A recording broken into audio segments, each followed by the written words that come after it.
여러분 안녕하십니까, 진성호입니다. 이명박 전 대통령이 재수감됐습니다. 박근혜 전 대통령도 지금 이 감옥에 있습니다. 자, 전직 대통령 2명이 다시 동시에 이 구치소 감옥에 갇히는 이런 비극적인 일이 벌어졌습니다. 자, 오늘 강남구 논현동 자택 앞에 많은 사람들이 몰렸습니다. 이명박 전 대통령을 지지하는 시민들, 그리고 유튜브들이 모였습니다. 취재진들도 모였습니다.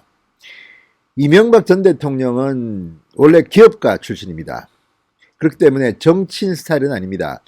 다른 정치인들 같으면 이런 상황이 오면 지지자들이 어마어마하게 몰려오고 뭐 난리가 나는데, 이명박 전 대통령은 원래 박근혜 전 대통령이나 문재인 전 대통령, 뭐 노무현 전 대통령 같이 그런 팬클럽이 강한 사람이 아닙니다. 상당히 쿨하게 모든 것을 진행했던 것 같습니다. 자, 보석도에서 자택에 있을 때도 그렇고 그 뒤에도 그렇게 정치적 행동을 하지 않았습니다. 이번에도 비슷했습니다.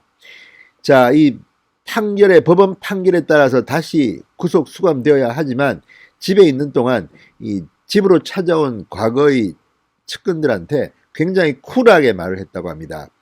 언론 보도를 보면 이 과거 청와대에서 근무한 사람들, 그리고 장차관을 지낸 사람들이 찾아와도 상당히 쿨하게 이 법원 판결을 동의할 수 없다, 진실은 거짓을 이긴다, 이런 말을 주로 했고, 사면 이야기가 나오면 뭐 그런 말은 꺼내지도 마라, 그러면서 오히려 문재인 정권을 비판하는, 나라 걱정을 많이 하는 이야기를 주로 했다고 합니다. 그만큼 이명박 전 대통령은 정치인이라기보다는 기업가, 경영자 스타일인 것 같습니다. 자, 오늘 이명박 전 대통령이 이 구치소로 출발하기 전에 이 논현동 자택 앞에서 이명박 대통령은 별도로 성명을 내지 않았습니다. 과거 전두환 전 대통령이 해서 유명해진 골목 성명이라는 게 있습니다. 그렇지만 이명박 전 대통령은 카메라 앞에 나서지 않았습니다. 강훈 변호사를 통해서 이 소회를 전달하는데 거쳤습니다. 이런 것들을 보면 이명박 전 대통령은 상당히 이제 달인이 됐다, 이 인생의 달관한 것 같은 그런 모습입니다. 자, 그런데 이명박 전 대통령이 했던 말들을 종합해 보면 문재인 대통령은 퇴임 후 결국 구속됐다는 그런 생각이 듭니다. 그 이유는 제가 천천히 설명드리겠습니다. 아무튼 오늘 이명박 전 대통령의 재수감, 상당히 큰 사건임에도 불구하고 담담히 지나갔다는 그런 생각이 듭니다. 진성호의 직설 시작합니다. 방송에 앞서 아직 진성호 방송에 구독자가 아니신 분들은 붉은색 구독 버튼 눌러주십시오. 더 좋은 방송으로 보답하겠습니다. 자, 오늘 이명박 전 대통령은 자신을 배웅한 측근들한테 나를 구속할 수는 있어도 진실을 가둘 수는 없다고 말했다고 합니다. 나를 구속할 수는 있어도 진실을 가둘 수는 없다. 이 말을 한번 돌려 생각해 봅시다. 진실과 무관하게 권력을 잡은 쪽의 파워가 자신을 구속시켰다는 것으로 해석될 수 있습니다. 이 말은 어떤 경우든 간에 대통령을 지낸 사람은 대통령직이 끝난 다음에 정권이 바뀌면 감옥에 갈 수밖에 없다는 현실적인 숙명을 말하는 것으로도 해석할 수 있습니다. 한번 보십시오. 만약에 정권이 바뀌지 않는다면 모르지만 정권이 바뀔 경우 전직 대통령이 버틸 수 있겠습니까? 자, 김대중 대통령은 여러분 아시다시피 이 같은 정당 소속인 노무현 대통령, 물론 DJ는 탈당하긴 했습니다만 같은 계열의 노무현 전 대통령에게 권력을 넘겼습니다. 그러나 노무현 대통령이 집권한 뒤 어떻게 했습니까? 대북 송금 사건 다 수사해서 DJ 측근들이 줄줄이 구속됐습니다. 물론 DJ까지 건드리지는 않았습니다. 그런데 노무현 전 대통령은 어땠습니까? 정권이 바뀌었습니다. 이번에는 보수 정권이 권력을 쟁취했습니다. 이명박 대통령입니다. 그 뒤 어떻게 됐습니까? 노무현 전 대통령은 검찰에 소환됩니다. 뇌물 혐의입니다. 노무현 전 대통령도 많은 부분을 인정했습니다. 사실 가족들이 돈을 받은 혐의들이 드러나기 시작했습니다. 그러나 극단적인 선택을 하고 끝났습니다. 구속보다 더한 일이 벌어진 겁니다. 노무현 전 대통령은 그렇게 끝났습니다. 자, 이명박 전 대통령은 어떻습니까? 박근혜 대통령이 당선되면서 구속되지 않았습니다. 역시 정권이 바뀌지 않는 한 구속까지는 안 갔습니다. 그러나 박근혜 전 대통령은 노무현 전 대통령처럼 문재인 대통령이 집권하자마자 감옥에 갔습니다. 그리고 한참 지난 뒤 전 대통령이었던 이명박 대통령도 감옥에 갔습니다. 대한민국의 이 권력구조, 대통령제는 웬만하면 구속될 수밖에 없는 숙명입니다. 지금 문재인 대통령도 상당히 많은 고발, 고소를 당했습니다. 지금 현직 대통령이기 때문에 이 뭐 내란죄 이런 게 아니면 형사소추가 안 되기 때문에 지금 잠복 중입니다. 그러나 문재인 대통령의 임기가 끝나고 수사가 시작되면 어떻게 될지 모릅니다. 아마도 구속될 가능성이 대단히 높습니다. 지금 문재인 정권이 공수처를 만들려고 하는 것도 퇴임 후를 대비한 것이라는 분석도 있습니다. 지금 문재인 대통령이 받고 있는 혐의들은 상당히 많습니다.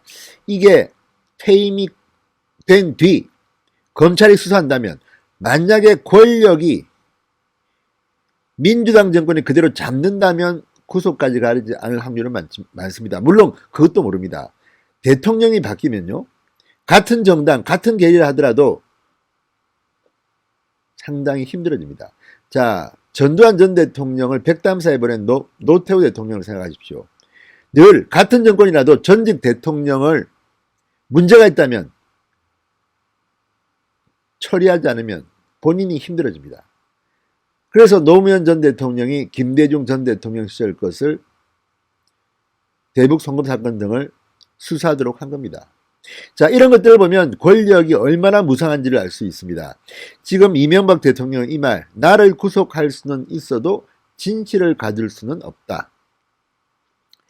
이명박 전 대통령은 왜 박근혜 정권 때의 검찰에 의해서는 이렇게 수사받지 않았을까요? 감옥에 가지 않았을까요?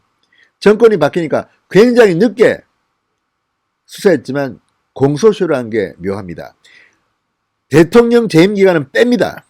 그러니까 무슨 말이냐면 대통령 재임 기간 5년은 빼기 때문에 공소시효가 지났다고 생각되는 것도 지나지 않을 가능성이 있는 겁니다. 마찬가지로 문재인 대통령의 경우도 재임 기간은 뺍니다. 그러니까 지금 문재인 대통령에게 뭐 한전 관련 뭐 상당히 많은 지금 사건들이 있습니다. 이것들이 임기가 끝난 뒤 수사하게 되면 구속될 가능성이 적지 않습니다. 뿐만 아니라 재임 중에 했던 많은 일들이 지금 고소고발당한 게 있습니다. 이것들 정권이 바뀐다면 꼼짝없이 당할 수 있습니다. 지금 박근혜 전 대통령과 박근혜 대통령의 이 참모들, 장차관들, 청와대 사람들에 대했던 직권남용 혐의 등을 만약에 문재인 정권의 사람들한테 씌운다면 감옥 안 가고 배기가 힘들 것 같습니다.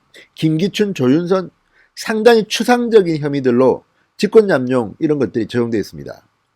그 외에도 많은 사람들이 그렇습니다. 박근혜 전 대통령은 여러 건으로 지금 당했습니다.